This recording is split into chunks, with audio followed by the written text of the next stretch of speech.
In what's becoming a trend that's too familiar in modern politics, Keir Starmer has landed himself in hot water. This time, not for a policy decision or a party rift, but for something far more personal and damaging, being caught out live on air, twisting the truth in front of millions. The BBC interview was meant to be a standard political Q&A, but it quickly turned into a defining moment for the Labour leader, and not in a good way. Let's break down exactly what happened, how it unfolded, and why it could have serious consequences for a man who's aiming to be the next Prime Minister of the United Kingdom. It all started innocently enough. The interviewer pressed Starmer on a very specific point, one that viewers at home may not have even noticed at first. But as the conversation went on, the tension began to mount. Starmer was asked whether he had ever promised to scrap tuition fees entirely, something that had been a core part of Labour's pitch under Jeremy Corbyn and, for a time, something Starmer himself had echoed.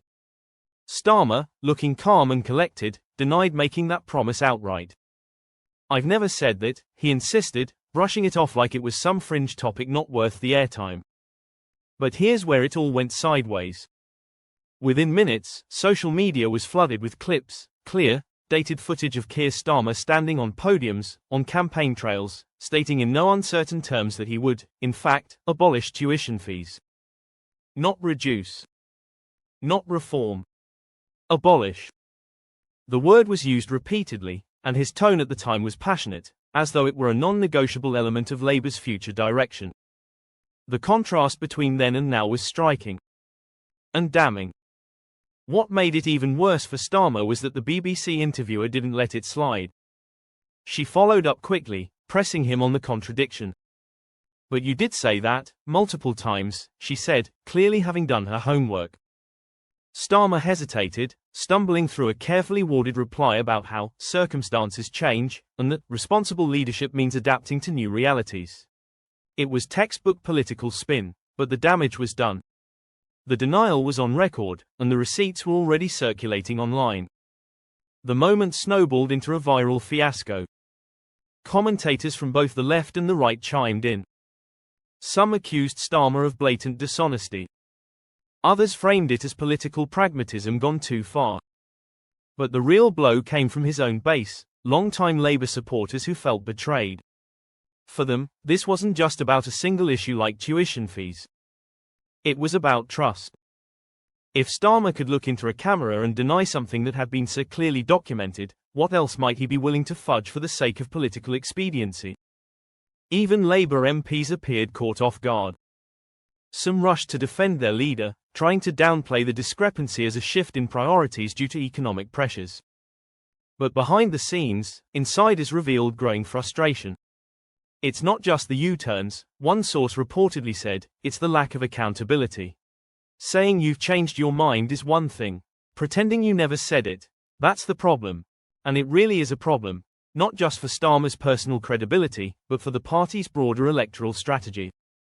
Labour has spent years trying to rebuild trust with working-class voters who turned away during the Corbyn era. Starmer positioned himself as the antidote to that chaos, a calm, rational leader who tells it like it is. But now, that very image is being chipped away, and the cracks are starting to show.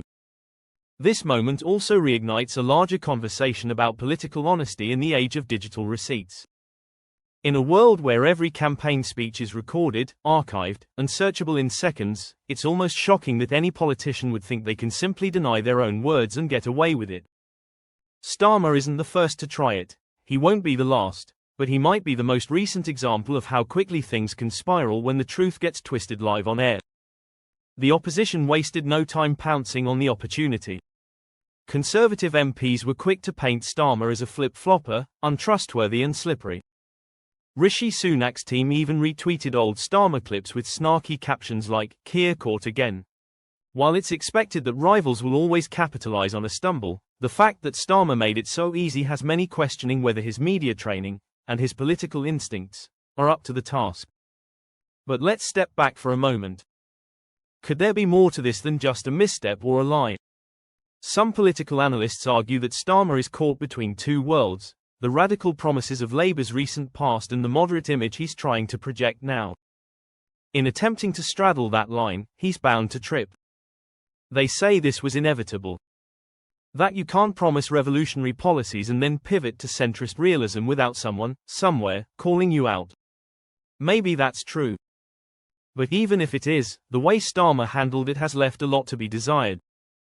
He could have owned it. He could have said, yes, I made that promise. But after reviewing the fiscal realities, I can't deliver it the way I'd hoped.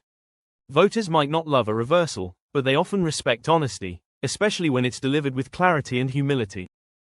Instead, we got a politician pretending he never held the position at all.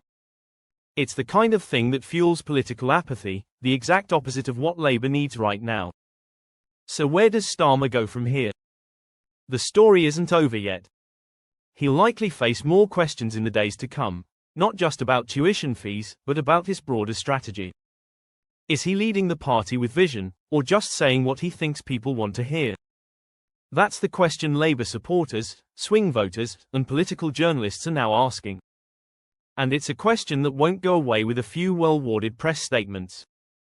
One thing's for certain, this BBC interview will follow Keir Starmer for a while. It's already entered the political highlight reels, the kind of clip that resurfaces every time trust and leadership are on the table. For a man who prides himself on being a serious politician in contrast to the theatrics of past leaders, this stumble was more than just a gaffe. It was a red flag. And the public noticed. Viewers who tuned in expecting policy talk ended up witnessing a moment of real-time unraveling. A mask slipping. A narrative cracking. Whether Starmer can patch it up or not remains to be seen. But one thing is clear, the voters don't forget, especially when the lie plays out live on national TV.